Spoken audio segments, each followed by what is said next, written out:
Hello everyone, എന്താ എല്ലാവർക്കും സുഖമല്ലേ? ഇന്ന് നമ്മൾ കാണാൻ പോകുന്ന പടം ദി ഗോസ്റ്റ് മേക്കർ. നിങ്ങൾ ജീവിച്ചിരിക്കുമ്പോൾ തന്നെ ആത്മാവായി നടന്ന് ഓരോ കാര്യങ്ങൾ ചെയ്യാൻ സാധിച്ചാലോ? നൈസായിട്ട് കാമുകിയുടെ വീട്ടിൽ പോകാം, പലരുടെയും ഫോണിന്റെ പാസ്വേഡ് മനസ്സിലാക്കാം, ടിക്കറ്റ് ഇല്ലാണ്ട് സിനിമ കാണാം, അങ്ങനെ പലതും. നിങ്ങളാണെങ്കിൽ എന്ത് ചെയ്യും? കമന്റ് ചെയ്യുക. ഏതാണ്ട് അതുപോലൊരു പടമാണ് ദി ഗോസ്റ്റ് മേക്കർ. കഥയിലേക്ക് പോകാം. സിനിമയുടെ സ്റ്റാർട്ടിംഗ് സീനിൽ ഹീറോയും ഹീറോയിനും ഇവരെ രണ്ടുപേരെയാണ് കാണിക്കുന്നത്. രണ്ടുപേരും പ്രണയത്തിലാണ്. ഹീറോയെ കാണാൻ വന്ന ശേഷം അവൾ തിരിച്ചു പോവുകയാണ്. അവൾ പറയും, എടാ നിനക്ക് കാശിന്റെ ആവശ്യം എന്തെങ്കിലും വന്നാൽ എന്റെ ക്രെഡിറ്റ് കാർഡ് നീ യൂസ് ചെയ്തോ, നീ ആകെ ടൈറ്റിലാന്നുള്ള കാര്യമൊക്കെ എനിക്കറിയാം. പിന്നെ എന്റെ കൂടെ വരുവാണെങ്കിൽ നമുക്കിന്ന് ഒരുമിച്ച് എന്റെ ഫ്ലാറ്റിൽ താമസിക്കാം. അവൻ പറയും, സാരമില്ല, ഇപ്പൊ എനിക്ക് കാശിന്റെ ആവശ്യമൊന്നുമില്ല, പിന്നെ നൈറ്റ് എനിക്ക് കുറച്ച് വർക്ക് ഉണ്ട്. അങ്ങനെ അവളെ യാത്രയാക്കി അവൻ വന്ന ശേഷം റൂമിലിരുന്ന് എന്തൊക്കെയോ പഠിച്ചുകൊണ്ടിരിക്കുകയാണ്. പെട്ടെന്ന് വീട്ടിൽ വേറെ ആരോ ഉള്ള പോലെ അവന് തോന്നും. അവൻ നോക്കുമ്പോൾ ആ നാട്ടിലെ വലിയൊരു റൗഡിയാണ്. ഇവനെന്താ ഈ വീട്ടിൽ കാര്യമെന്ന് ചോദിച്ചാൽ നമ്മുടെ ഹീറോ ഒരു ചെറിയ കഞ്ചാവാണ്. പുള്ളി മറ്റേ MDMA ഒക്കെ മേടിച്ചടിച്ചിട്ട് കാശ് കൊടുത്തിട്ടില്ല. അവനോട് കാശ് ചോദിക്കുമ്പോൾ എന്റെ കയ്യിൽ ഇത്രയും കാശൊന്നുമില്ല, എനിക്ക് കുറച്ചും കൂടെ സമയം വേണം എന്നൊക്കെ പറഞ്ഞ് അവന്റെ കാല് പിടിക്കാൻ നോക്കുമ്പോൾ റൗഡി പറയും, ഇത് നിനക്ക് ലാസ്റ്റ് വാർണിംഗ് ആണ്, 2 ദിവസത്തിനകം കാശ് വന്നിരിക്കണം, ഇല്ലെങ്കിൽ നിന്റെ പുന്നാര കാമുകയെ ഞങ്ങൾ അങ്ങ് പൊക്കും. എന്നിട്ട് അറിയാലോ പിന്നെ എന്താ സംഭവിക്കണേന്ന്.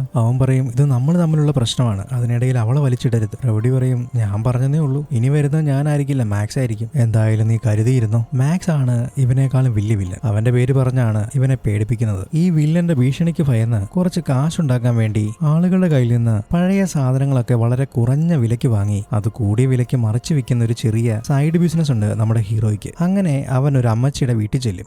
അവനെ ഒരു ബേസ്മെന്റിലേക്ക് കൂട്ടിക്കൊണ്ടുപോകും. അവിടെ കുറെ സാധനങ്ങളൊക്കെ കാണിച്ചിട്ട് അതൊക്കെ എടുത്തോളാൻ പറയും. അവൻ അങ്ങനെ കുറെ സാധനങ്ങളൊക്കെ എടുത്ത് വണ്ടിയിലാക്കും. അവസാനം എന്തോ ഒന്ന് കവറിലിട്ട് മൂടി മാറ്റിയിട്ടിരിക്കുന്നത് അവൻ കാണും. അതെന്താണെന്ന് അവൻ അടുത്ത് ചെന്ന് നോക്കുമ്പോൾ ഒരു ശവപ്പെട്ടിയാണ്. അമ്മച്ചി പറയും, എന്റെ കെട്ടിയോൻ ഒരു 10 പൈസ കുറവാ, പുള്ളി എവിടുന്നോ കെട്ടി വലിച്ചോണ്ട് വന്നാ, നീ ഇത് ഇവിടുന്ന് എങ്ങനെയെങ്കിലും ഒന്ന് ഒഴിവാക്കിത്താ. ഒരു കാര്യം മാത്രം, നീ ഇത് ആർക്കും വിൽക്കരുത്, ഒന്നെങ്കിൽ നശിപ്പിച്ച് കളയണം, അല്ലെങ്കിൽ കുഴിച്ചു മൂടണം. നീ എനിക്ക് പൈസയൊന്നും തരണ്ട, വെറുതെ എടുത്തോ. അമ്മച്ചിയുടെ വാക്കെല്ലാം കേട്ട് അവൻ ആ ശവപ്പെട്ടിയും സാധനങ്ങളുടെ കൂടെ കൊണ്ടുപോരും. എന്നിട്ട് വീട്ടിൽ വന്നിട്ട് പെട്ടിയുടെ ഫോട്ടോയും ഡീറ്റെയിൽസ് ഒക്കെ വെച്ച് OLXൽ ഒരു പരസ്യവും കൊടുക്കും. അമ്മച്ചി പറഞ്ഞൊന്നും ഇവൻ കാര്യമായിട്ട് എടുത്തിട്ടില്ല. അങ്ങനെ വിൽക്കാൻ വേണ്ടി ഹീറോ പെട്ടി ക്ലീൻ ചെയ്യുന്നതിനിടയ്ക്ക് അതിന്റെ ഉള്ളിലെ കുഷ്യൻ പതിയെ മാറുമ്പോൾ അതിനുള്ളിൽ എന്തോ ഉള്ളതുപോലെ അവന് തോന്നും. അവൻ മുഴുവനായി അതെടുത്ത് മാറ്റി കഴിയുമ്പോൾ അതിന്റെ ഉള്ളിൽ ടൈം മെഷീൻ പോലെ എന്തോ ഒരു സെറ്റപ്പ്, അതായത് കുറെ പൽച്ചക്രങ്ങളൊക്കെ ആയിട്ട് 24 നമ്മുടെ സൂര്യണ്ണൻ ഒരു വാച്ച് കിട്ടത്തില്ലേ, അതുപോലൊരു സാധനം. ഹീറോയുടെ ഉള്ളിൽ ലഡ്ഡു പൊട്ടും. അവൻ കൂട്ടുകാരനെ വിളിക്കാൻ വേണ്ടി ചെല്ലാണ്. അവനാണ് നമ്മുടെ ഹീറോയുടെ കാമുകയെ രഹസ്യമായി സ്റ്റോക്ക് ചെയ്തുകൊണ്ടിരിക്കുന്ന ഒരുത്തനാണ്. ഹീറോയ്ക്ക് ഇത് അറിയത്തില്ല. ഹീറോ വരുമ്പോൾ അവൻ അവളുടെ പിക്ചറൊക്കെ ലാപ്ടോപ്പിൽ നിന്ന് എടുത്ത് മാറ്റും. അങ്ങനെ രണ്ടുപേരും പട്ടിക്ക് മുഴുവൻ തേങ്ങ കിട്ടിയ പോലെ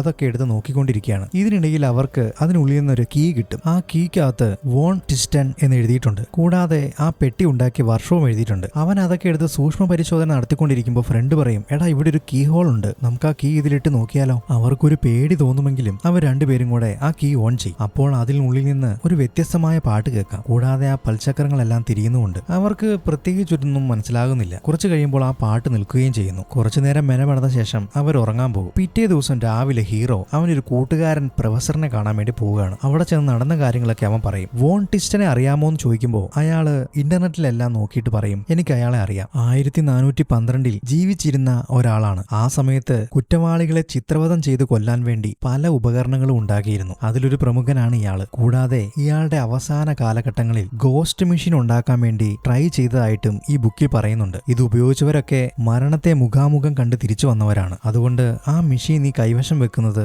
അത്ര നല്ലതല്ല. അത് ഉപയോഗിച്ചവരാരും ഇപ്പൊ ജീവനോടെ ഇല്ല. അതുകൊണ്ട് എത്ര കോടികൾ കിട്ടുമെന്ന് പറഞ്ഞാലും നീ അത് മറിച്ചു വെക്കാൻ വേണ്ടി നിൽക്കണ്ട, അപകടമാണ്. ഹീറോ പറയും, അതൊക്കെ ശരി, പെട്ടിക്ക് നല്ല വില കിട്ടില്ലേ, എനിക്കത് മതി എന്നും പറഞ്ഞ് അവൻ അവിടെ നിന്ന് പോരും. അവൻ വീട്ടിലേക്ക് തിരികെ എത്തുമ്പോൾ ഫ്രണ്ട് ആ ശവപ്പെട്ടിയൊക്കെ മെക്കാനിക്ക് ചെയ്ത് റെഡിയാക്കി വെച്ചിട്ടുണ്ട്. അവൻ പറയും, ഞാൻ കുറച്ച് മെയിൻ്റനൻസ് പണികളൊക്കെ ചെയ്തിട്ടുണ്ട്, ഇപ്പൊ സാധനം സെറ്റാ, നമുക്കൊന്ന് പരീക്ഷിച്ച് നോക്കിയാലോ. അവർ രണ്ടുപേരും കൂടി ആ വീട്ടിലിരുന്നൊരു ഗോൾഡ് ഫിഷിന്റെ ചെറിയ ബോട്ടിലെടുത്ത് ആ പെട്ടിക്കുള്ളിലേക്ക് വെക്കും. എന്നിട്ട് ആ കീ ഓൺ ചെയ്ത് കഴിയുമ്പോൾ അതിനുള്ളിൽ നിന്ന് ആ പാട്ടും പൽചക്രങ്ങളുടെ കറക്കങ്ങളും ഒക്കെ കേൾക്കാം. കുറച്ചു കഴിഞ്ഞ് അതിനുള്ളിൽ നിന്ന് ഒരു ഇലക്ട്രിക് തരംഗം വന്ന് ആ ബോട്ടിനുള്ളിലൂടെ കയറും. ശേഷം ആ മീൻ അനങ്ങാതെയാകും. അതായത് ആ മീൻ ചത്തു എന്ന് വേണം പറയാൻ. കുറെ കഴിഞ്ഞ് പെട്ടിയിലെ പാട്ട് നിന്ന് മെഷീനും ഓഫായി കഴിയുമ്പോൾ ഗോൾഡ് ഫിഷിന് വീണ്ടും ജീവൻ വരും. ഇവരിത് കണ്ട് അത്ഭുതപ്പെട്ട് നിൽക്കുകയാണ്. ഇതേ സമയത്ത് ഹീറോയെ കാണാൻ വേണ്ടി ഹീറോയിൻ അങ്ങോട്ട് കയറി വരും. ഇവര് മുറിക്കുള്ളിൽ നിന്ന് റൊമാൻസ് ചെയ്യുന്നത് നമ്മുടെ ഫ്രണ്ടിന് സഹിക്കുന്നില്ല. അവൻ പോയി ചൊറിയും, എടാ ഈ മാസത്തെ ബില്ലടച്ചോ നീ? ഏത് ബില്ല്? Current bill അടച്ചോ? ഇന്ന് ലാസ്റ്റ് ഡേറ്റാ. ഹീറോ പറയും, എടാ എന്റെ കയ്യിൽ അത്രയും പൈസയൊന്നുമില്ല,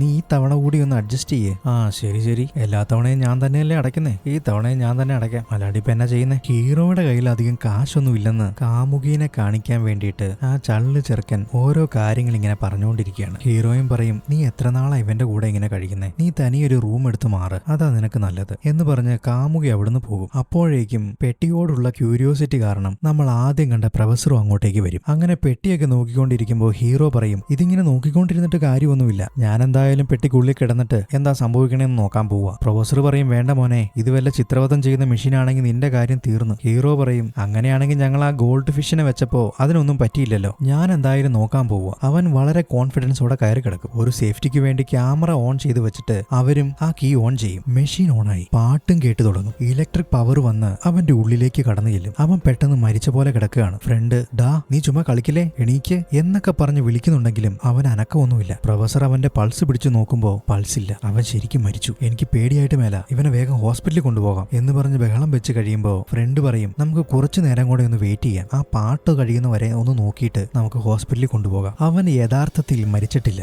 ആത്മാവ് അവന്റെ ഉള്ളിൽ നിന്ന് വേർപെട്ട് വന്നു എന്ന് മാത്രം. അവന് അവരെ എല്ലാം കാണാം, സംസാരിക്കുന്നതും കേൾക്കാം. അങ്ങനെ അവൻ നോക്കിക്കൊണ്ടിരിക്കുന്ന സമയത്ത് ആ പാട്ട് നിൽക്കും. മെഷീനും ഓഫാകുന്ന സമയത്ത് അവന്റെ ആത്മാവ് തിരിച്ച് ആ ശരീരത്തിലേക്ക് പ്രവേശിക്കും. അങ്ങനെ അവൻ വീണ്ടും ഉണർന്നെഴുന്നേൽക്കുകയാണ്. അപ്പൊ കൂടെ നിൽക്കുന്നത് കൂട്ടുകാർ ചോദിക്കും, എടാ എന്താണ് സംഭവിച്ചത് എന്ന് ചോദിച്ചു കഴിയുമ്പോൾ അവൻ പറയും, ഏതോ ഒരു വെർച്വൽ റിയാലിറ്റിയിൽ ഇരുന്ന പോലെ ഉണ്ടായിരുന്നു, എനിക്ക് നിങ്ങളെയൊക്കെ കാണാൻ പറ്റുമായിരുന്നു, എണീറ്റ് നടക്കുവാനും പറ്റുമായിരുന്നു, പക്ഷെ നിങ്ങൾക്ക് എന്നെ കാണാൻ പറ്റുന്നില്ലായിരുന്നു അല്ലേ എന്ന് ചോദിക്കുമ്പോൾ അവര് പറയും, നീ എന്തായി പറയുന്നേ, നീ പറയുന്നൊന്നും മനസ്സിലാകുന്നില്ലല്ലോ എന്ന് പറയുമ്പോൾ അവൻ പറയും, അങ്ങനെയാണെങ്കിൽ നീ ഒരു പണി ചെയ്യേ, നീ ഒന്ന് കയറി കിടന്നു നോക്ക്, അപ്പോൾ എന്താ ഞാൻ പറയുന്നുള്ള കാര്യം നിനക്ക് മനസ്സിലാകും. അങ്ങനെ പ്രൊഫസർ അടുത്ത പരീക്ഷണത്തിനായിട്ട് ആ ശവപ്പെട്ടിയിലേക്ക് കയറി കിടക്കുകയാണ്. അവരാ കീ ഓൺ ചെയ്യും. അവന്റെ ആത്മാവ് അവനെ വിട്ടുപിരിഞ്ഞ് പുറത്തേക്ക് കിടക്കുകയാണ്. നേരത്തെ നമ്മുടെ ഹീറോയ്ക്കുണ്ടായ പോലെ തന്നെ ഈ പ്രാവശ്യം അവൻ ആ വീടിന് വെളിയിലേക്ക് നടന്നു പോവുകയാണ്. അങ്ങനെ നടന്ന് ഒരു റെയിൽവേ ട്രാക്കിലൂടെയാണ് അവൻ പോയിക്കൊണ്ടിരിക്കുന്നത്. പെട്ടെന്നൊരു ട്രെയിൻ വരും. അവൻ ആകെ പേടിച്ചു വിറയ്ക്കും. പക്ഷേ അവന്റെ ആത്മാവായതുകൊണ്ട് ഒന്നും സംഭവിക്കുന്നില്ല. പെട്ടെന്ന് ആ സമയം കഴിയുന്നതുകൊണ്ട് അവന്റെ ആത്മാവ് വീണ്ടും ആ ബോഡിക്കുള്ളിലേക്ക് തിരിച്ചു വരും. പക്ഷേ അവന്റെ പേടി ഇപ്പോഴും മാറിയിട്ടില്ല. ആ ട്രെയിൻ ഇടിച്ചു എന്നുള്ള വിചാരമാണ് അവൻ ഇപ്പോഴും ഉള്ളത്. പ്രൊഫസർ പറയും, ഈ മെഷീൻ ശരിയല്ല, ഞാൻ എന്റെ മരണത്തെ നേരി കണ്ടു, ഇത് നമുക്ക് നശിപ്പിച്ചു കളയാം, ഇത് നമ്മുടെ കയ്യിൽ വെക്കുന്ന അപകടമാണ് എന്നൊക്കെ പറഞ്ഞുകൊണ്ടിരിക്കുമ്പോൾ അവന്റെ കൂട്ടുകാരനുണ്ടല്ലോ, അവനൊരാഗ്രഹം, അവനും കൂടി ആ പെട്ടിയിലൊന്ന് കയറി കിടന്ന് ഒരു പരീക്ഷ നടത്തി നോക്കാൻ. ഹീറോ പറയും, ഞാൻ എന്റെ കയ്യിലൊരു കാർഡ് ഉണ്ട്, അതിലൊരു പേരെഴുതാം, അതെന്താണെന്നുള്ളത് നീ വന്ന് വായിച്ചു നോക്കണം, എന്നിട്ട് തിരിച്ചുണരുന്ന സമയത്ത് നീ എന്നോട് പറയണം. അങ്ങനെയാണെങ്കിൽ നമ്മൾ ശരിക്കും നമ്മുടെ ശരീരം വിട്ട് ആത്മാവായി പുറത്തേക്ക് വരുന്നുണ്ട്. നിനക്കത് വായിക്കാൻ കഴിയുന്നില്ലെങ്കിൽ ശരിക്കും ഇത് നമ്മൾ കാണുന്ന ഒരു സ്വപ്നമായിരിക്കാം. അങ്ങനെ അവന്റെ കൂട്ടുകാരനെ അതിനുള്ളിലിട്ട് വീണ്ടും ആ മെഷീൻ പ്രവർത്തിപ്പിക്കുകയാണ്. മുമ്പ് നടന്ന പോലെ തന്നെ അവന്റെ ആത്മാവും അവനെ വിട്ടുപിരിഞ്ഞ് പുറത്തേക്ക് വരും. ഇതേ സമയത്ത് കാമുകി വെളിയിൽ വന്ന് വഴക്കുണ്ടാക്കുകയാണ്. അവനോട് ആദ്യം പറഞ്ഞില്ലായിരുന്നു നിനക്ക് എന്തെങ്കിലും ആവശ്യമുണ്ടെങ്കിൽ എന്റെ ക്രെഡിറ്റ് കാർഡ് യൂസ് ചെയ്തോളാൻ. പക്ഷേ നായകൻ അതിനു മുമ്പേ ആ ക്രെഡിറ്റ് കാർഡിലുള്ള സകല പൈസയും വലിച്ചിട്ടുണ്ടായിരുന്നു. ഇത് മനസ്സിലാക്കിയ കാമുകി വന്ന് വഴക്കുണ്ടാക്കുകയാണ്. നീ ആരോട് ചോദിച്ചിട്ടാണ് ഈ പൈസ മുഴുവൻ എടുത്ത് ചെലവാക്കിയത് എന്നൊക്കെ ചോദിച്ച്. നായകൻ പറയും, ഞാൻ അതിന്റെ അകത്ത് പൈസ എടുത്തു എന്നുള്ളത് ശരി തന്നെയാ, ഞാൻ അതൊരു ആവശ്യം വന്നപ്പോൾ എടുത്തതാ, ഞാനത് തിരിച്ചു തരും, പിന്നെ എന്താ കുഴപ്പം. അവള് പറയും, നീ തിരിച്ചു തരാനോ, ഒരു പണിക്കും പോകത്തില്ല, 10 പൈസ കയ്യിലും ഇല്ല, പിന്നെ നീ എങ്ങനെയാണ് അത് തിരിച്ചു തരുന്നത് എന്നൊക്കെ പറഞ്ഞ് അവര് തമ്മിൽ വഴക്കുണ്ടാക്കുന്ന സമയത്ത് കൂട്ടുകാരന്റെ ആത്മാവ് അവരുടെ അടുത്ത് തന്നെയുണ്ട്. അവൻ ഇവര് പറയുന്നതെല്ലാം കേൾക്കാം. അവൻ ഇവളെ ഭയങ്കര ഇഷ്ടമാണല്ലോ. ഇവളെ തൊട്ടു നോക്കാനൊക്കെ നോക്കണ സമയത്ത് പെട്ടെന്ന് ആ സമയം തീരുകയും അവന്റെ ആത്മാവ് തിരിച്ച് അവന്റെ ശരീരത്തിനുള്ളിലേക്ക് തിരികെ എത്തുകയും ചെയ്യും. അങ്ങനെ അവൻ കണ്ണു തുറന്ന് പെട്ടിക്കുള്ളിൽ നിന്ന് എഴുന്നേൽക്കുകയാണ്. ഹീറോ അവനോട് ചോദിക്കും, എടാ ഞാൻ എന്റെ കയ്യിലുള്ള കാർഡിൽ എഴുതിയ പേര് നീ വായിച്ചോ? അവൻ പറയും, ഞാനതൊന്നും കണ്ടില്ല, നമ്മൾ ശരിക്കും സ്വപ്നം കാണുകയാണെന്നാണ് എനിക്ക് തോന്നുന്നത്. ആ സ്വപ്നത്തിൽ നീയും നിന്റെ കാമുകയും എന്തോ ക്രെഡിറ്റ് കാർഡിന്റെ കാര്യം പറഞ്ഞ് വഴക്കുണ്ടാക്കുന്നതൊക്കെ ആയിട്ടാണ് ഞാൻ കണ്ടത്. ഹീറോ പറയും, എടാ പൊട്ടാ, നീ കണ്ടത് സ്വപ്നമല്ല, അത് യാഥാർത്ഥ്യമാ, ഞാൻ അവളോട് ഇപ്പൊ വഴക്കുണ്ടാക്കിയിട്ട് വന്നതേ ഉള്ളൂ. അങ്ങനെയാണെങ്കിൽ ശരിക്കും നമ്മുടെ ആത്മാവ് നമ്മുടെ ശരീരം വിട്ടുപിരിഞ്ഞ് പുറത്തേക്ക് വരുന്നുണ്ട്. അതിൽ ആ മ്യൂസിക് കേൾക്കുന്ന ആ സമയത്തിനുള്ളിൽ ആത്മാവ് തിരികെ ശരീരത്തിനുള്ളിലേക്ക് എത്തുകയും ചെയ്യുന്നു. അതാണ് ഇപ്പൊ സംഭവിച്ചുകൊണ്ടിരിക്കുന്നത്. പ്രൊഫസർ പറയും, ഇങ്ങനെയൊക്കെ ആണെങ്കിലും എന്തെങ്കിലും അപകടം ഇതിന്റെ പിന്നിലുണ്ടാകും, അതുകൊണ്ട് നമ്മൾ വളരെ സൂക്ഷിച്ചു വേണം കാര്യങ്ങൾ കൈകാര്യം ചെയ്യാൻ. ഈ പെട്ടിയെപ്പറ്റി പൂർണ്ണമായൊരു വിവരം നമ്മുടെ കയ്യിലെത്തുന്നവരെ നമ്മൾ ഇത് വീണ്ടും ഉപയോഗിക്കേണ്ട, അതിവിടെ മാറ്റിയിട്ടേക്ക്. ഇവരിങ്ങനെ സംസാരിച്ചുകൊണ്ടിരിക്കുന്നതിന്റെ ഇടയ്ക്ക് നമ്മുടെ നായകന്റെ ഫ്രണ്ടിന് അവന്റെ കാല് ശരിയായോ എന്നൊരു സംശയം. കാരണം അവൻ ആത്മാവായിരുന്ന സമയത്ത് വളരെ സാധാരണമായ രീതിയിൽ നടന്നു പോയാണ് ഇവരുടെ അടുത്തൊക്കെ നിന്നതും ആ വഴക്കൊക്കെ കേട്ടതും. അത് വെച്ച് അവൻ നടക്കാൻ വേണ്ടി ശ്രമിക്കുമ്പോൾ അവൻ താഴത്തേക്ക് വീഴുകയാണ്. അവര് ചോദിക്കും, എടാ നീ എന്താ ഈ കാണിച്ചത്? അവൻ പറയും, ഞാൻ ആത്മാവായിട്ട് പോയ സമയത്ത് എന്റെ ഈ കാലുകൊണ്ട് എനിക്ക് നടക്കാൻ കഴിഞ്ഞിരുന്നു, എന്റെ കാല് ശരിയായെന്നാ ഞാൻ വിചാരിച്ചത് എന്ന് പറഞ്ഞ് അവന്റെ കാലിൽ അവൻ ഇടിച്ചൊക്കെ നോക്കുന്നുണ്ടെങ്കിലും അവൻ അതൊന്നും മനസ്സിലാകുന്നില്ല. അതായത് അവന്റെ അരയുടെ താഴത്തോട്ടുള്ള ഭാഗം തളർന്നു പോയതാണ്, അതുകൊണ്ട് അവൻ ഇടിച്ചതൊന്നും അവൻ അറിയുന്നില്ല. പ്രൊഫസർ പറയും, ആ മെഷീൻ നമ്മുടെ ശരീരത്തിന് എന്ത് മാറ്റമാണ് ഉണ്ടാക്കുന്നതെന്നുള്ള കാര്യം നമ്മൾ തിരിച്ചറിയാതെ വീണ്ടും അത് ഉപയോഗിക്കുന്നത് വളരെ അപകടമാണ്. അതുകൊണ്ട് രണ്ടുപേരും കുറച്ച് ക്ഷമയായിട്ടിരിക്കണം എന്ന് പറഞ്ഞിട്ട് പ്രൊഫസർ തിരികെ വീട്ടിലേക്ക് വരികയാണ്. അവൻ ഡോർ ഓപ്പൺ ചെയ്യാൻ വേണ്ടി നോക്കുമ്പോൾ അവിടെ ഒരാള് കുടിച്ചിട്ട് കിടക്കുന്ന പോലെ അവന് തോന്നും. അവനത് ആരാണെന്ന് അറിയാൻ വേണ്ടി അങ്ങോട്ട് നോക്കുമ്പോൾ പെട്ടെന്ന് പെട്ടെന്നൊരു രൂപം അവന്റെ മുമ്പിലേക്ക് വരും. അവൻ ആകെ പേടിച്ചരണ്ട് നിൽക്കുന്ന സമയത്ത് സാധാരണയായ ഒരാള് ആ വാതിൽ തുറന്ന് കടന്നു വരും. പെട്ടെന്ന് ആ രൂപം മാറിപ്പോവുകയും ചെയ്യും. അവൻ ആകെ ശരിക്കും പേടിച്ചിട്ടുണ്ട്. പക്ഷെ ഇവന് മാത്രമല്ല ഈ രൂപം കാണുന്നത്. നമ്മുടെ ഹീറോ മുഖം കഴുകിക്കൊണ്ടിരിക്കുന്ന സമയത്ത് അവന്റെ പുറകിൽ പെട്ടെന്ന് ഒരു ഭയാനകമായ ഭീകര രൂപം അവന്റെ പുറകിൽ പ്രത്യക്ഷപ്പെടും. അവനാകെ പേടിച്ചു നിൽക്കുമ്പോഴേക്കും അത് പെട്ടെന്ന് മാഞ്ഞു പോവുകയും ചെയ്യും. അത് ഈ ശവപ്പെട്ടിയിലുള്ളതുപോലെ തന്നെ പല ചക്രങ്ങളും സൂചികളും ഒക്കെ അതിന്റെ മുഖത്തുമുണ്ട്. ഈ പെട്ടിയായിട്ട് എന്തെങ്കിലും റിലേഷൻ ഉള്ള സാധനമായിരിക്കണം. അതിനെല്ലാം ശേഷം അവൻ കാമുകയായിട്ട് വീഡിയോ കോൾ ചെയ്തുകൊണ്ടിരിക്കുകയാണ്. അവര് തമ്മിൽ ഭയങ്കര വഴക്കാണ്. അവസാനം ബ്രേക്കപ്പ് ചെയ്യുന്ന അവസ്ഥയിൽ വരെ എത്തും. അവൻ ഇതെല്ലാം കേട്ടിട്ട്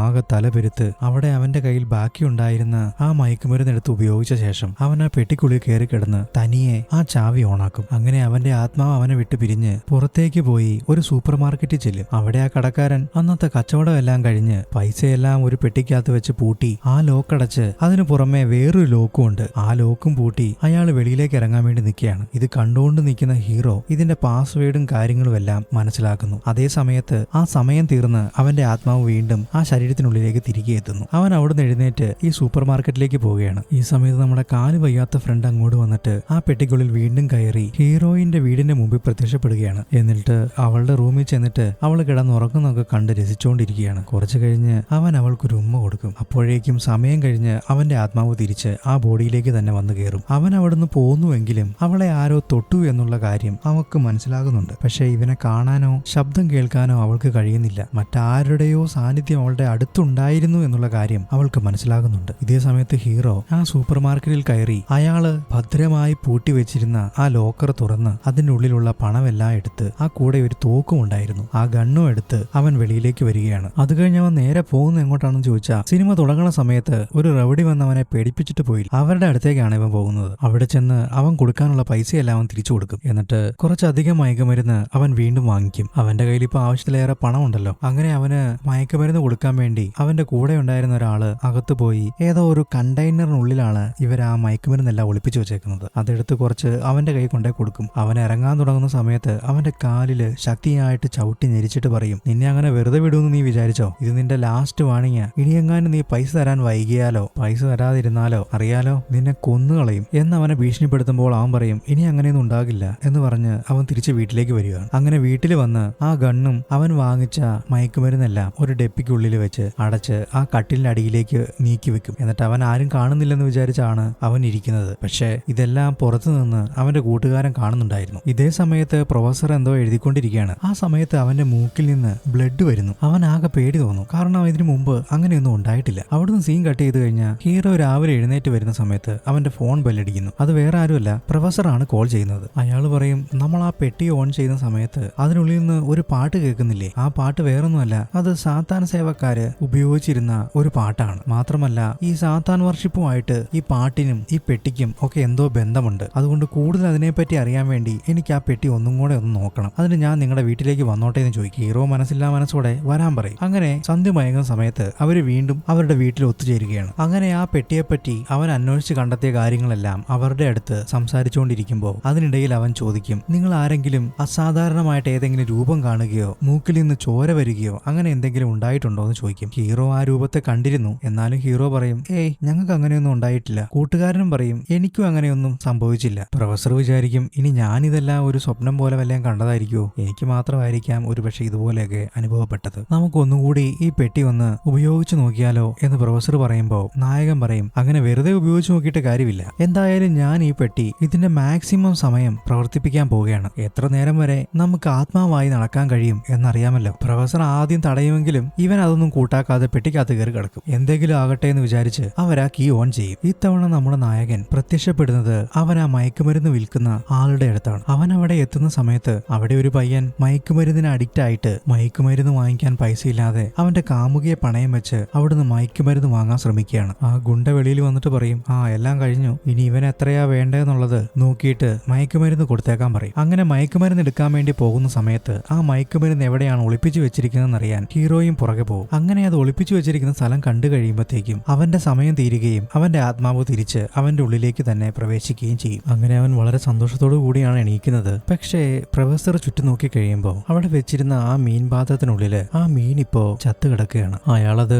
അവരെ വിളിച്ച് കാണിച്ചു കൊടുക്കും. ഫ്രണ്ട് ചോദിക്കും, ഒരുപക്ഷെ ആ മീനെ പോലെ നമ്മളും കുറച്ച് കഴിയുമ്പോൾ മരിച്ചു പോകുമോ? ഹീറോ പറയും, നീ നീ എന്താ ഒരു മീനുമായിട്ടാണോ ഒരു മനുഷ്യജീവനെ കമ്പയർ ചെയ്യുന്നത്? ആ മീൻ എന്തെങ്കിലും അസുഖം ഉണ്ടായിരിക്കാം, അതുകൊണ്ട് അത് ചത്തുപോയി. അത് ഈ പെട്ടിക്കുള്ളിൽ ഇട്ടത് കൊണ്ടാണെന്ന് നമ്മൾ എന്തിനാ തെറ്റിദ്ധരിക്കുന്നത്? അവനത് വളരെ തമാശയായിട്ടാണ് എടുക്കുന്നത്. അതിനുശേഷം ഹീറോയുടെ ഫ്രണ്ട് പെട്ടിക്കുള്ളിൽ കയറുകയാണ്. അവൻ നേരെ എങ്ങോട്ടാ പോകുന്നതെന്ന് ചോദിച്ചാൽ ഹീറോയിൻ സ്പോർട്സ് പ്രാക്ടീസ് ചെയ്യുന്ന സ്ഥലത്തേക്കാണ് പോകുന്നത്. അവിടെ ചെന്ന് കഴിയുമ്പോൾ അവള് കുളിച്ചോണ്ടിരിക്കുക. അവൻ അതൊക്കെ കണ്ട് അവളുടെ ഗ്ലാമറൊക്കെ കണ്ട് രസിച്ചുകൊണ്ടിരിക്കുകയാണ്. അതൊക്കെ കഴിഞ്ഞ് അവള് വെളിയിൽ വന്ന് ഫോണില് ഹീറോയുമായിട്ട് സംസാരിച്ചുകൊണ്ടിരിക്കുകയാണ്. അവർ രണ്ടുപേരും വഴക്കാണെന്ന് വിചാരിച്ചിട്ടാണ് ഇവൻ ഇരിക്കുന്നത്. പക്ഷെ ഇപ്പൊ ഹീറോയിനും വളരെ ഹാപ്പി ആയിട്ട് അങ്ങോട്ടും ഇങ്ങോട്ടും സംസാരിക്കുകയും ഐ ലവ് യു എന്നൊക്കെ പറഞ്ഞ് അവരങ്ങോട്ടും ഇങ്ങോട്ടും ഭയങ്കര റൊമാൻസ്. ഇത് കണ്ടിട്ട് ഇവന് സഹിക്കാൻ പറ്റാതെ ആ കബോർഡിൽ ശക്തിയായിട്ട് ഇടിക്കുമ്പോൾ അതിന്റെ ഡോറ് തുറന്ന് പുറത്തേക്ക് വരും. അപ്പോ ആത്മാവായി പോയി കഴിഞ്ഞാലും ചില പദാർത്ഥങ്ങളും വസ്തുക്കളും ഒക്കെ തൊടാൻ പറ്റുമെന്നുള്ള കാര്യം അവനത് മനസ്സിലാകും. അപ്പോഴേക്ക് സമയം കഴിയും. വീണ്ടും ആത്മാവ് തിരിച്ച് ശരീരത്തിലേക്ക്. പ്രൊഫസർ ഈ സമയത്ത്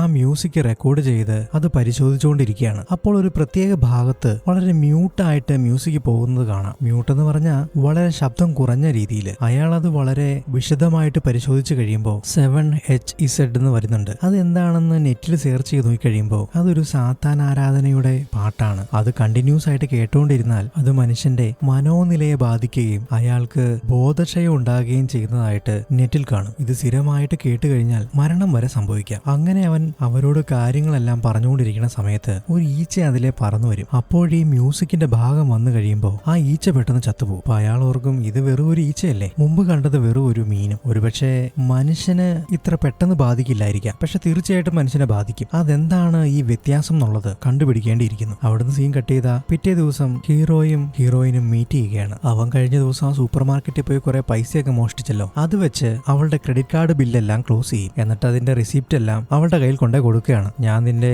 ക്രെഡിറ്റ് കാർഡിന്റെ ബില്ലൊക്കെ ക്ലോസ് ചെയ്തു എന്നൊക്കെ പറഞ്ഞ് അവൻ ജാട കാണിച്ച് സംസാരിക്കുമ്പോൾ ഹീറോയിൻ പറയും, എടാ നീ ഒരു കാര്യം മനസ്സിലാക്കണം, നീ എന്റെ ക്രെഡിറ്റ് കാർഡ് ഉപയോഗിച്ചുകൊണ്ടോ പൈസ ചെലവാക്കിയത് കൊണ്ടോ അല്ല ദേഷ്യം, നിനക്കൊരു സീരിയസ്നെസ് ഇല്ല. നീ അത് ആദ്യം മനസ്സിലാക്ക്. ഇപ്പൊ തന്നെ നോക്കിക്കേ, നിന്നെ കണ്ടു കഴിഞ്ഞാൽ എന്തോ ഒരു പ്രേതം കൂടിയ പോലെ ഉണ്ട്. നീ ഇപ്പൊ എന്നോട് ശരിയായിട്ട് സംസാരിക്കുന്നില്ല, എന്റെ കൂടെ ടൈം സ്പെൻഡ് ചെയ്യുന്നില്ല. നീ കുറച്ചെങ്കിലും എന്നോട് ഒരു സ്നേഹം കാണിക്കേ, എന്നെ കുറച്ചെങ്കിലും നീ കെയർ ചെയ്യേ എന്നൊക്കെ ഇവള് സംസാരിച്ചുകൊണ്ടിരിക്കുമ്പോൾ അവനൊരു കോള് വരും. പ്രൊഫസറാണ്. അയാൾ പറയും, നമ്മൾ പെട്ടിക്കുള്ളിലായിരിക്കുന്ന സമയത്ത് ഒരു പാട്ട് കേൾക്കില്ലേ, ആ പാട്ട് കേൾക്കുന്ന സമയത്ത് ആ പാട്ട് നമ്മുടെ ബ്രെയിനിനുള്ളിലേക്ക് ചെന്ന് ബ്രെയിനെ ഡെഡ് ആക്കുകയാണ് ചെയ്യുന്നത്. അതിനുശേഷമാണ് നമ്മുടെ ആത്മാവ് ബോഡി വിട്ട് പുറത്തേക്ക് വരുന്നത്. ആ പാട്ട് തീർന്നു കഴിയുമ്പോൾ തിരികെ ആത്മാവ് നമ്മുടെ ബോഡിയുടെ ഉള്ളിലേക്ക് പ്രവേശിക്കുകയും ചെയ്യും. അതായത് ഇവർ എത്ര തവണ ആ പെട്ടി ഉപയോഗിച്ചിട്ടുണ്ടോ അത്ര തവണയും ഇവർ മരിച്ചിട്ടാണ് ആത്മാവ് വെളിയിൽ വന്നത്. ആ പാട്ട് നിൽക്കുന്ന സമയത്ത് ആത്മാവ് തിരിച്ച് അവരുടെ ശരീരത്തിലേക്ക് കയറുകയും ചെയ്യും. ഇതൊക്കെ വിശദീകരിച്ചു കൊടുത്തുകൊണ്ടിരിക്കുന്ന സമയത്ത് ഹീറോയിൻ ആകെ കലിപ്പായി, നിനക്ക് എന്തോ പ്രശ്നമുണ്ട്, നീ ഏതെങ്കിലും ഡോക്ടറെ പോയി കാണുന്നതാണ് നല്ലത് എന്ന് പറഞ്ഞ് ഒരു പേപ്പറിൽ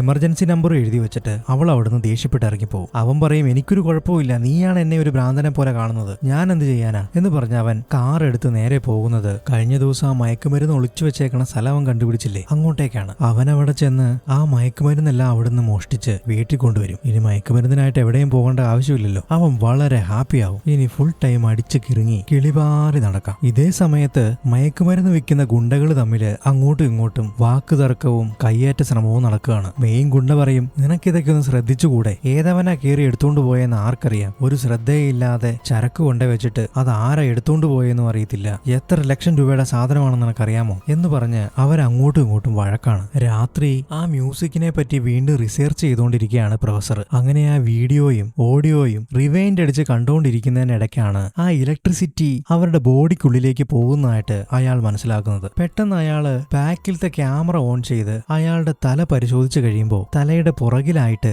ഒരു ചെറിയ ഹോള്. അപ്പോ ആ ഹോളിനുള്ളിൽ കൂടിയാണ് ഇലക്ട്രിസിറ്റി കടന്നു പോകുന്നതും അവർക്ക് മരണം സംഭവിച്ച് അവരുടെ ആത്മാവ് വെളിയിൽ വരുന്നതും. ഈ കാര്യം അയാൾക്ക് മനസ്സിലാകും. പെട്ടെന്നാണ് അടുത്ത മുറിയിൽ നിന്ന് ഒരു സൗണ്ട് കേൾക്കുന്നത്. അസാധാരണമായ സൗണ്ട് കേട്ട് പേടിച്ച് കയ്യിൽ കിട്ടിയ ഒരു ടൂളും എടുത്ത് അങ്ങോട്ട് ചെന്ന് നോക്കുമ്പോൾ അവനെ ഇടയ്ക്ക് വന്ന് പേടിപ്പിക്കുന്നില്ലേ ആ ഭീകര രൂപം അവനെ നോക്കി നിൽക്കുന്നു. അവനാകെ പേടിച്ചരണ്ട് ഓടി അവന്റെ ആ കമ്പ്യൂട്ടർ ക്യാബിന്റെ ഉള്ളിൽ കയറിയിരിക്കും. ആ പ്രേതം എന്തായാലും തന്നെ കൊല്ലുമെന്ന് മനസ്സിലാക്കിയപ്പോ അയാള് താൻ അറിഞ്ഞ കാര്യം നായകനെ അറിയിക്കാൻ വേണ്ടി അതൊരു മെയിലായിട്ട് അയക്കാൻ വേണ്ടി ശ്രമിക്കും. പക്ഷെ ആ മെയിൽ അയക്കുന്നതിന് മുമ്പ് തന്നെ, അതായത് മെയിൽ സെൻഡ് ആകുന്നതിന് മുമ്പ് തന്നെ ആ പ്രേതം അയാളെ ആക്രമിക്കാൻ വേണ്ടി അടുത്തേക്ക് വരികയാണ്. അങ്ങനെ അയാൾ ഓടുന്നതിന്റെ ഇടയിൽ സ്റ്റെപ്പിൽ തെന്നി വീണ് ഉരുണ്ടുരുണ്ട് താഴെ വീണ് അയാളുടെ തലയ്ക്കെല്ലാം പരിക്ക് പറ്റി അവിടെ കിടന്ന് മരിക്കുകയാണ്. ഇതൊന്നും അറിയാതെ ഹീറോയും അവന്റെ ഫ്രണ്ടും അവിടെ ഇരുന്നിട്ട് നേരം കുറെ ആയല്ലോ, പ്രൊഫസറിനെ ഇനിയും കണ്ടില്ലല്ലോ എന്നൊക്കെ പറഞ്ഞുകൊണ്ടിരിക്കുകയാണ്. ഫ്രണ്ട് പറയും, അതൊക്കെ എന്തേലും ആവട്ടെ, അവൻ വരുമ്പോ വരട്ടെ, നമ്മളെല്ലാ തവണയും ചെയ്യുന്നത് പോലെ പെട്ടിക്കുള്ളിൽ കയറി നമുക്ക് എൻജോയ് ചെയ്യാൻ പാടില്ലേ? ഈ തവണ നീയാണോ ആദ്യം കയറുന്നത് അതെയോ ഞാനാണോ? ഹീറോ പറയും ഞാൻ തന്നെ കയറിക്കോളാം. അങ്ങനെ ഹീറോ അതിന്റെ അകത്ത് കയറുന്ന സമയത്ത് ഫ്രണ്ട് അവിടെ ആ റെക്കോർഡ് ചെയ്ത് വെച്ചിരിക്കുന്ന ടേപ്പിൽ മെനമടന്നുകൊണ്ടിരിക്കുകയാണ്. ഇതേ സമയത്ത് ഹീറോ നേരെ പ്രത്യക്ഷപ്പെടുന്നത് ആ മയക്കുമരുന്ന് വ്യാപാരികളുടെ അടുത്താണ്. അവരുടെ കയ്യിൽ ആകെ കുറച്ച് മയക്കുമരുന്നേ ഉള്ളൂ. അത് കെമിക്കലുമായിട്ട് മിക്സ് ചെയ്ത് വെക്കുകയാണ്. കൂടെയുള്ളവൻ ചോദിക്കും, ബോസ് ഇങ്ങനെ ചെയ്ത് കഴിഞ്ഞിട്ടുണ്ടെങ്കിൽ ആളുകൾ തട്ടിപ്പോവില്ലേ? തട്ടിപ്പോകൂടാ, അതിനുവേണ്ടി തന്നെയാ ചെയ്യുന്നത്. ഞാൻ ഈ കെമിക്കൽ മിക്സ് ചെയ്ത മയക്കുമരുന്ന് നീ ഒളിപ്പിച്ചു വെച്ചിരിക്കുന്ന ആ സ്ഥലത്ത് തന്നെ വീണ്ടും ഒളിപ്പിച്ചു വെക്കുക. അപ്പൊ നേരത്തെ എടുത്തവൻ വീണ്ടും അത് എടുക്കാൻ വേണ്ടി വരും. അവൻ അതെടുത്ത് ഉപയോഗിച്ച് കഴിയുമ്പോൾ അവൻ തട്ടിപ്പൊക്കോളും. അങ്ങനെ അവൻ അധികം സുഖിക്കണ്ട എന്ന് പറഞ്ഞുകൊണ്ടിരിക്കുന്ന സമയത്ത് നേരത്തെ ഒരുത്തൻ തന്റെ കാമുകിനെ പണയം വെച്ച് മയക്കുമരുന്ന് മേടിച്ചുകൊണ്ട് പോയില്ലേ, അവൻ വീണ്ടും വരും. ഇത്തവണ അവൻ കാശായിട്ടാ വരുന്നത്. അവൻ മയക്കുമരുന്ന് ചോദിക്കുമ്പോ കൂടെയുള്ളവൻ ഇച്ചിരി മടിക്കുമെങ്കിലും മെയിൻ ഗുണ്ട ആ കെമിക്കല് കലർത്തി വെച്ചിരിക്കുന്ന മയക്കുമരുന്നെടുത്ത് അവന്റെ കൈ കൊടുക്കും. റൗഡികൾക്ക് ആര് ചത്താലും വേണ്ടില്ല, കാശ് കിട്ടിയാൽ മതി. ഹീറോ അവന്റെ പുറകെ ചെന്നിട്ട് പറയും, എടാ നീ കഴിക്കല്ലേ. പക്ഷേ അവന് കേൾക്കാൻ കഴിയത്തില്ലല്ലോ. ചുരുക്കി പറഞ്ഞു കഴിഞ്ഞാൽ ഇവനിപ്പോ മരിക്കാൻ പോകുന്നത് ഹീറോ കാരണമാണ്. ഹീറോ ആ മയക്കുമരുന്ന് അവിടെ നിന്ന് എടുത്ത് മാറ്റിയത് കൊണ്ടാണല്ലോ ഗുണ്ടകളെല്ലാം ദേഷ്യം വന്ന് ഭ്രാന്തായി ഈ കെമിക്കല് കലർത്തിയ മയക്കുമരുന്ന് ഉണ്ടാക്കിയത്. അതിനിടയ്ക്ക് ഈ പാവപ്പെട്ടവൻ വന്ന് കയറിയോണ്ടാണല്ലോ ഇവനും അത് കിട്ടിയത്. കുറ്റബോധം സഹിക്കാൻ വയ്യാതെ ഹീറോ അവന്റെ പുറകെ നടന്ന് പറയുന്നുണ്ട്. പക്ഷെ ഇവൻ ആത്മാവായതുകൊണ്ട് അവന് കാണാൻ പറ്റുന്നില്ല. അപ്പോഴേക്കും സമയം കഴിഞ്ഞ് അവൻ തിരികെ ബോഡിയിലേക്ക് പ്രവേശിക്കും. അപ്പൊ തന്നെ അവൻ കാറെടുത്ത് മറ്റേ ആ പയ്യന്റെ വീട്ടിലേക്ക് ചെല്ലും. പക്ഷെ അവൻ ചെല്ലുന്നതിന് മുമ്പ് തന്നെ അവൻ മരിച്ചിട്ടുണ്ടാവും. അവനെ രക്ഷിക്കാൻ കഴിഞ്ഞില്ലല്ലോ എന്നുള്ള ദേഷ്യത്തില് അവൻ ആകെ കലിപ്പായിട്ടിരിക്കുന്ന സമയത്താണ് ആ റൗഡി പയ്യന്മാരുടെ വാനിന്റെ നമ്പർ അവൻ ഓർമ്മയിൽ വരുന്നത്. മരിച്ചു കിടക്കുന്നവൻ ആകെ ബ്ലഡ് എല്ലാം ഛർദ്ദിച്ചാണ് മരിച്ചു കിടക്കുന്നത്. അവൻ ആ ബ്ലഡ് കൊണ്ട് തന്നെ റൗഡികളുടെ വാനിന്റെ നമ്പർ അവിടെ എഴുതി വെക്കും. എന്നിട്ട് ഹീറോ നേരെ വീട്ടിലേക്ക് പോരും. ഇതേ സമയത്ത് ഹീറോയുടെ ഫ്രണ്ട് എന്താ ചെയ്യണേന്ന് അറിയാമോ? അവൻ ഹീറോയുടെ കാമുകിനെ സ്റ്റോക്ക് ചെയ്തുകൊണ്ടിരിക്കുകയാണല്ലോ, അവളുടെ വീട്ടിലേക്ക് കയറി ചെല്ലും. എന്നിട്ട് ഹീറോയെ പറ്റിയുള്ള രഹസ്യങ്ങളെല്ലാം അവളോട് പറഞ്ഞു കൊടുക്കും. അവൻ മയക്കുമരുന്നൊക്കെ ഉപയോഗിക്കുന്നുണ്ട്, നീ വിചാരിക്കുന്ന പോലെ ഒരാളൊന്നും അല്ല അവൻ എന്നൊക്കെ പറയുമ്പോ ഹീറോയും പറയും, അതെല്ലേ, നീ എന്തായാലും പറഞ്ഞു നന്നായി. എനിക്കും ഒരു ചെറിയ സംശയം ഉണ്ടായിരുന്നു. അവനെ ഇങ്ങനെ വിട്ടാൽ പറ്റില്ല, അവനെ മാറ്റിയെടുത്തേ പറ്റത്തുള്ളൂ, ഇല്ലെങ്കിൽ അവൻ എനിക്ക് നഷ്ടപ്പെടും എന്നൊക്കെയാണ് അവള് പറയുന്നത്. ഇവൻ വിചാരിക്കുന്നത് ഇതൊക്കെ അറിഞ്ഞു കഴിയുമ്പോ നായകനെ ഇവൾ ബ്രേക്കപ്പ് ചെയ്യും എന്നാണ്. പക്ഷെ സംഭവിക്കുന്നത് നേരെ തിരിച്ചാണ്. ഇവന് ദേഷ്യം കയറിയിട്ട് അവളെ കിസ് ചെയ്യാൻ വേണ്ടി ചെല്ലും. അവൾ ഇവനെ തട്ടിമാറ്റും. നീ എന്താ ഈ ചെയ്യുന്നേ എന്ന് ചോദിച്ചു കഴിയുമ്പോ അവൻ പറയും, എന്താ ചെയ്യുന്നേന്നോ, നിനക്ക് എന്നെ ഇഷ്ടമല്ലേ? വളരെ ചെറുപ്പം മുതലേ നമ്മൾ അറിയുന്നതല്ലേ, ഞാൻ നിന്നെ ഇഷ്ടപ്പെടുന്ന കാര്യം നിനക്കറിയത്തില്ലേ? നിനക്ക് എന്താ എന്നെ ഇഷ്ടമല്ലാത്തത്? എടാ എനിക്ക് നിന്നെ ഇഷ്ടമാ, പക്ഷെ നീ വിചാരിക്കുന്ന രീതിയിലുള്ള ഒരു ഇഷ്ടം എനിക്ക് നിന്നോടില്ല. അതെന്താ അതില്ലാത്തത്? എനിക്ക് കാലില്ലാത്തതുകൊണ്ടാണോ? എനിക്ക് നടക്കാൻ കഴിയാത്തതുകൊണ്ടാണോ നിനക്ക് ഇഷ്ടമല്ലാത്തത്? നോക്കിക്കേ, എനിക്കിപ്പോ നടക്കാൻ പറ്റും. മാത്രമല്ല നിന്റെ കാമുകനേക്കാൾ ശക്തി ആരോഗ്യം എനിക്കുണ്ട്. അവള് പറയും, എടാ പ്രണയം എന്ന് പറയുന്നത് ഒരാളോടെ തോന്നത്തുള്ളൂ, അതെനിക്ക് ഇതുവരെ നിന്നോട് തോന്നിയിട്ടില്ല, അത് അവനോടാണ് തോന്നിയത്. പിന്നെ എനിക്ക് എങ്ങനെ നിന്നെ സ്നേഹിക്കാൻ പറ്റും? നീ മര്യാദയ്ക്ക് ഇവിടുന്ന് ഇറങ്ങിപ്പോ എന്നും പറഞ്ഞ് അവൾ അവിടെ കിടന്ന് ബഹളം ഉണ്ടാകും. തീരെ രക്ഷയില്ലാതായി കഴിയുമ്പോൾ അവൻ അവിടെ നിന്ന് ഇറങ്ങിപ്പോരും. അങ്ങനെ ഇറങ്ങി വരുന്ന സമയത്ത് അവൻ ആ പ്രേതത്തെ കാണും. പെട്ടെന്ന് അത് മാഞ്ഞു പോവുകയും ചെയ്യും. പക്ഷെ ഇവന്റെ കാൽ എങ്ങനെയാണ് റെഡിയായെന്ന് ഒരു പിടുത്തവും കിട്ടുന്നില്ല. ചിലപ്പോ ആ മെഷീൻ വെച്ച് ഇവൻ വേറെ എന്തെങ്കിലുമൊക്കെ ചെയ്തിട്ടുണ്ടാവും. നായകൻ ഈ സമയത്ത് വീട്ടിൽ തിരിച്ചെത്തിയിട്ട് അവൻ അടിച്ചു മാറ്റിയ മയക്കുമരുന്നെല്ലാം ബാത്റൂമിലിട്ട് ഫ്ലഷ് ചെയ്ത് കളയും. അതിനുശേഷം ഫ്രിഡ്ജിൽ നിന്ന് കുറച്ച് വെള്ളം എടുത്ത് കുടിക്കാൻ തുടങ്ങുമ്പോൾ അവന്റെ പല്ലെല്ലാം കൊഴിഞ്ഞ് ബ്ലഡ് എല്ലാം ആ ഗ്ലാസിനുള്ളിലേക്ക് വീഴും. അവൻ പേടിച്ച് ആ ഗ്ലാസ് തറയിലിട്ട് കഴിയുമ്പോൾ സാധാരണ വെള്ളം തന്നെയാണത്. ബ്ലഡ് പോലെ അവന് പെട്ടെന്ന് തോന്നിയതാണ്. അങ്ങനെ ഇരിക്കുന്ന സമയത്ത് പോലീസ് അങ്ങോട്ട് കയറി വരും. ആ പ്രൊഫസറിന്റെ പേര് പറഞ്ഞിട്ട് അറിയുമെന്ന് ചോദിക്കുമ്പോൾ അറിയും, അവൻ എന്റെ ഫ്രണ്ട് ആണെന്ന് പറയും. അങ്ങനെ അവനെയും കൂട്ടി പ്രൊഫസറിന്റെ വീട്ടിലേക്ക് ചെല്ലും. എന്താ കാര്യമെന്ന് ചോദിക്കുമ്പോൾ അവൻ പറയും, നിന്റെ ഫ്രണ്ട് സ്റ്റെപ്പിൽ വീണ് അവന്റെ തലയ്ക്ക് അടിയേറ്റ് അവൻ മരണപ്പെട്ടു. പക്ഷേ അവൻ മരിക്കുന്നതിന്റെ തൊട്ട് മുമ്പായിട്ട് നിന്റെ മെയിൽ ഐഡിയിലേക്ക് ഒരു മെയിൽ ചെയ്യാൻ ശ്രമിച്ചിട്ടുണ്ട്, അതുകൊണ്ടാണ് നിന്നെ ഇങ്ങോട്ട് വിളിപ്പിച്ചത് എന്ന് പറയും. അതെന്താണെന്ന് ചെക്ക് ചെയ്ത് നോക്കി കഴിയുമ്പോൾ നമ്മൾ ഇത്രനാളും മരണത്തെ കബളിപ്പിച്ചുകൊണ്ടിരിക്കുകയായിരുന്നു. ഇനി നമ്മളെ കൊണ്ട് മരണത്തെ കബളിപ്പിക്കാൻ കഴിയില്ല. നമ്മളെ തീർച്ചയായിട്ടും ആ ശക്തി കൊല്ലും. അതിനു മുമ്പ് അത് കൊണ്ടുപോയി നശിപ്പിച്ചു കളയുക, അതാണ് നമുക്കെല്ലാം നല്ലത് എന്നാണ് ആ മെയിലുണ്ടായിരുന്നത്. പോലീസ് ചോദിക്കും, നിങ്ങൾ എന്ന് നശിപ്പിച്ചു കളയുന്ന കാര്യമാണ് ഈ പറയുന്നത്? അവൻ പറയും, എനിക്കറിയത്തില്ല. അതെല്ലാം കഴിഞ്ഞ് അവൻ വീട്ടിൽ തിരിച്ചെത്തി ആ പെട്ടി നശിപ്പിക്കാൻ തുടങ്ങുമ്പോൾ അവന്റെ കൂട്ടുകാരൻ അങ്ങോട്ട് വന്നിട്ട് പറയും, നീ എന്തിനാ നശിപ്പിക്കുന്നത്? എനിക്കത് വേണം എന്ന് പറഞ്ഞ് വളരെ വാശി പിടിച്ച് അവനുമായിട്ട് വഴക്കുണ്ടാക്കുകയാണ്. അങ്ങനെ അങ്ങോട്ടും ഇങ്ങോട്ടും ഉന്തും തള്ളുകയൊക്കെ ആയി നായകനെ അയാള് ഇടിച്ചിടും. ഇവന്റെ കാലെങ്ങനെ ശരിയായെന്നുള്ള കാര്യം നായകനും മനസ്സിലാകുന്നില്ല. അവിടുന്ന് സീൻ കട്ട് ചെയ്ത നായിക കിച്ചണിൽ വന്ന് ഒരു ഗ്ലാസ്സിൽ പാലൊഴിച്ച് കുടിക്കാൻ വേണ്ടി തുടങ്ങുമ്പോൾ പുറത്തെന്തോ സൗണ്ട് കേട്ട് അവൾ പുറത്തേക്ക് പോകും. ഇതേ സമയത്ത്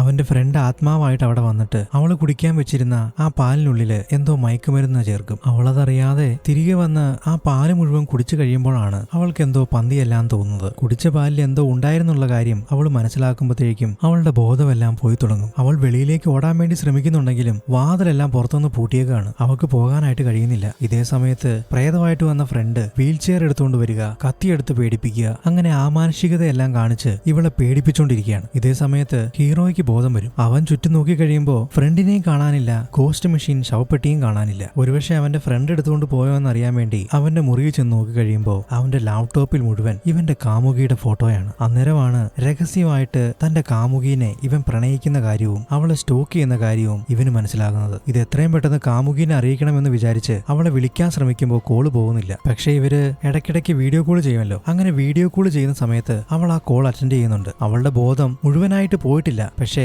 ശരിയായ രീതിയിൽ അവൾക്ക് സംസാരിക്കാനോ എണീറ്റ് നിൽക്കുവാനോ കഴിയുന്നില്ല. അവൾ പറയും, നിന്റെ കൂട്ടുകാരൻ എനിക്ക് പാലിന്റെ അകത്ത് എന്തോ കലർത്തി തന്നു, അവനെ എനിക്ക് കാണാനൊന്നും പറ്റുന്നില്ല, പക്ഷെ അവൻ ഇവിടെ ഉണ്ട്, അവൻ എന്നെ കൊല്ലുമെന്ന് എനിക്ക് പേടിയാ. ഇങ്ങനെ പറഞ്ഞുകൊണ്ടിരിക്കുമ്പോ ഹീറോയുടെ കൂട്ടുകാരൻ ഒരു വണ്ടിയില് ആ പെട്ടിയെ എടുത്തുകൊണ്ട് വന്ന് ഹീറോയിന്റെ വീടിന്റെ അടുത്ത് നിർത്തിയിട്ടിട്ടാണ് പ്രേതമായിട്ട് ചെന്ന് ഇതൊക്കെ ചെയ്തത്. അങ്ങനെ അവള് മയങ്ങി വീണ് കഴിയുമ്പോൾ അവളെ എടുത്ത് വണ്ടിയിലിട്ട് ദൂരേക്ക് എങ്ങോട്ടോ പോകും. ഹീറോ അവളുടെ വീട്ടിൽ വന്ന് നോക്കി കഴിയുമ്പോൾ അവളെയും കാണാനില്ല, കൂട്ടുകാരനെയും കാണാനില്ല. അവരെങ്ങോട്ടായിരിക്കാം പോയിരിക്കുന്നത് എന്ന് ആലോചിച്ച് നിൽക്കുമ്പോഴാണ് ഒരുപക്ഷെ അവൾ മിക്കപ്പോഴും പോകാറുള്ള ജിമ്മിലേക്കായിരിക്കും അവളെ കൊണ്ടുപോയിട്ടുണ്ടാവുക എന്ന് ഗസ് ചെയ്ത് നായകൻ അവിടേക്ക് പോവുകയാണ്. ആ കൂട്ടുകാരൻ തന്നെയുടെ കാലെങ്ങനെയാ ശരിയായെന്ന് ചോദിച്ചാൽ അവൻ ആ മ്യൂസിക് പ്ലെയർ ആ ശവപ്പെട്ടിയോട് അറ്റാച്ച് ചെയ്ത് കണ്ടിന്യൂസ് ആയിട്ട് ആ സോങ് പ്ലേ ചെയ്യും. അങ്ങനെ വന്നു കഴിയുമ്പോൾ എത്ര നേരം വേണമെങ്കിലും ഇവന് ആത്മാവായിട്ട് പുറത്തോടെ നടക്കാം. അങ്ങനെ കണ്ടിന്യൂസ് ആയിട്ട് ചെയ്ത് കഴിയുമ്പോഴാണ് ഇതിന്റെ പവർ മൂലം അവന്റെ കാല് സാധാരണ നിലയിലേക്ക് തിരികെ വരുന്നത്. അതായത് അവന് നടക്കാൻ കഴിയുന്നത്. ഈ സമയത്ത് നായികനെ ആ ജിമ്മിൽ കെട്ടിവെച്ച് ഇവൻ ചിത്രവധം ചെയ്തുകൊണ്ടിരിക്കുകയാണ്. ഈ സമയത്ത് ഹീറോ അങ്ങോട്ട് വരുന്നുണ്ടെന്നുള്ള കാര്യം അവന് മനസ്സിലായിട്ട് അവൻ ആ ശവപ്പെട്ടി ഒരു മുറിയിൽ കൊണ്ടുപോയി ഒളിച്ചു വെച്ച് ആരും കാണാതെ ആ പെട്ടിക്കുള്ളിൽ കയറി ആത്മാവായിട്ട് മാറുകയാണ്. അങ്ങനെ നായകന്റെ അടുത്ത് ചെല്ലുമ്പോ ആശ്ചര്യം എന്താണെന്ന് വെച്ചാൽ ഇവൻ ആത്മാവായിട്ടാണ് വരുന്നതെങ്കിലും നായകന് ഇവനെ കാണാൻ പറ്റുന്നുണ്ട്. അവൻ പറയും, എടാ വേണ്ട, ആവശ്യമില്ലാത്ത പണിയാണ് നീ കാണിക്കാൻ പോകുന്നത്, ഇതുകൊണ്ട് നീ നിർത്തിക്കോ എന്നൊക്കെ പറയുന്നുണ്ടെങ്കിലും അവൻ അതൊന്നും കേൾക്കാതെ ഇവനെ പിടിച്ചൊരു റൂമിലിട്ട് പൂട്ടി തിരിച്ച് വീണ്ടും നായകയുടെ അടുത്ത് വന്ന് അവളെ വീണ്ടും ടോർച്ചർ ചെയ്യുകയാണ്. ഈ സമയത്ത് ഹീറോ ആ മുറിക്കുള്ളിൽ നിന്ന് രക്ഷപ്പെട്ട് പുതിയൊരു വഴിയും കണ്ടുപിടിച്ച് ഹീറോയിൻ ഇരിക്കുന്ന സ്ഥലത്തേക്ക് എത്താൻ ശ്രമിക്കുകയാണ്. അങ്ങനെ അവൻ പോകുന്ന വഴിയില് പുതിയൊരു തടസ്സമായിട്ട് നമ്മൾ നേരത്തെ കണ്ട ആ പ്രേതം വന്ന് നിൽക്കുകയാണ്. അവൻ പറയും, എനിക്ക് നിന്നെ പേടിയൊന്നുമില്ല, എനിക്ക് അവളെ രക്ഷിച്ചേ പറ്റത്തുള്ളൂ എന്ന് പറഞ്ഞ് ആ പ്രേതത്തെ മറികടന്ന് അവൻ പോകും. അപ്പൊ അവനൊന്നും സംഭവിക്കുന്നില്ല. അവൻ നേരെ ചെന്ന് അവന്റെ കൂട്ടുകാരനെ അടിക്കാതെ ആ ശവപ്പെട്ടി നശിപ്പിച്ചു കളയാൻ വേണ്ടി ശ്രമിക്കുകയാണ്. ഇതാണ് എല്ലാത്തിനും കാരണം, ഇത് കാരണമാണ് നീ ഇങ്ങനെയൊക്കെ പെരുമാറുന്നത് എന്ന് പറഞ്ഞ് അതാകെ തല്ലിപ്പൊളിക്കാൻ വേണ്ടി നോക്കുമ്പോ ഇതൊന്നും മനസ്സിലാക്കാതെ അവന്റെ കൂട്ടുകാരൻ വന്ന് അവനെ കൊല്ലാൻ വേണ്ടി ശ്രമിക്കുകയാണ്. അങ്ങനെ അങ്ങോട്ടും ഇങ്ങോട്ടും ഒന്നും തള്ളും വഴക്കുമായിട്ട്